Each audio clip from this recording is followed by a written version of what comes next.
नमस्कार, आपण आहोत नाशिकमध्ये। महाराष्ट्र आरोग्य विज्ञान विद्यापीठाचा आज 25वा दीक्षांत समारंभ आहे, पदवीदान समारंभ आहे। महाराष्ट्र राज्याचे राज्यपाल येऊन गेले आणि त्यांच्या उपस्थितीमध्ये येथील विद्यार्थ्यांना दीक्षांत समारंभ सोहळा त्यांच्या उपस्थितीमध्ये संपन्न झाला। या विद्यापीठाचे कुलगुरू यांच्याशी आम्ही संवाद साधला। नेमका हा दीक्षांत समारंभ कशा पद्धतीचा झाला, इथली व्यवस्था उत्तम होती, उत्तम प्रकारे दीक्षांत समारंभ सोहळा झालेला आहे।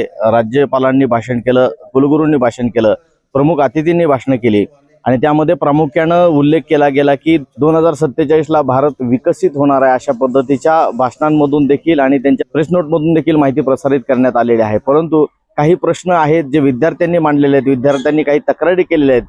आपण प्रत्यक्ष कुलगुरू सोनवणे साहेब यांच्याशी चर्चा करूयात, त्यांचं म्हणणं काय ते जाणून घेऊयात। असं आहे की आता तुम्ही राज्यपालांचं साहेबांचं भाषण ऐकलंय, त्यांनी जे आवाहन केलेलं आहे या विद्यापीठातून होणारे जे पदवीधर आहेत यांनी देशाची सेवा करावी प्रामाणिकपणाने आपल्या, आणि कोणत्याही देशाचं शेती, शिक्षण आणि आरोग्य हे सगळ्यात महत्त्वाचा भाग असतो।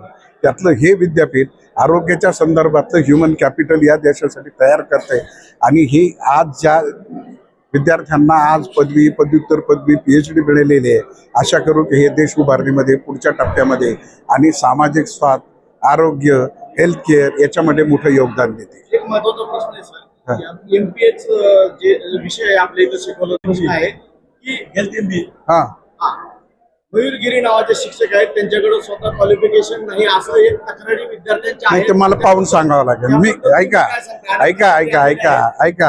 अरे मी इन्चार्ज व्हाईस चान्सलर आहे, मला इथलं प्रत्येक गोष्ट माहित नाहीये, ती मी माहून तुम्हाला सांगतो। आपला भारत देश 2047 ला विकसित भारत हे स्वप्न आहे।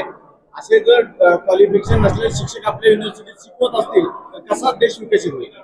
या तुम्हाला त्याचे कागदपत्र फाईल मलाही बघावं लागेल, कारण हे विषयच मला नवीन आहे। तर मी वायशिव मी बघून हे बघतोय, आलं लक्षात। धन्यवाद।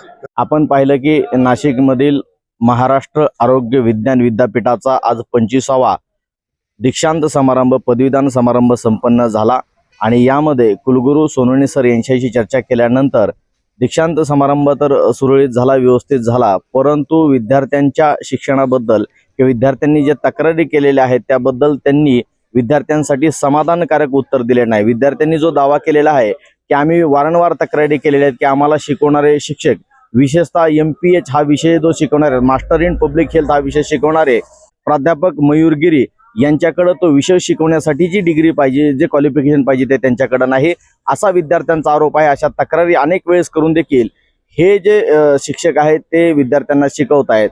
मग कशा पद्धतीनं विकसित भारत 2047 ला होईल हा प्रश्नचिन्ह आहे। आताच अलीकडे आपण बघितलं की नीट पेपर फुटे असेल, CBSE मध्ये परीक्षांचा घोटाळा असेल किंवा MPSCच्या परीक्षांमधील घोटाळा असेल, हा शैक्षणिक क्षेत्रातला प्रचंड घोटाळा असून आपल्या भारताचा जर दृष्टिकोनात पाहिलं तर भारतातलं एकही विद्यापीठ पहिल्या 100च्या जागतिक लेवलच्या पहिल्या 100 मध्ये नाही।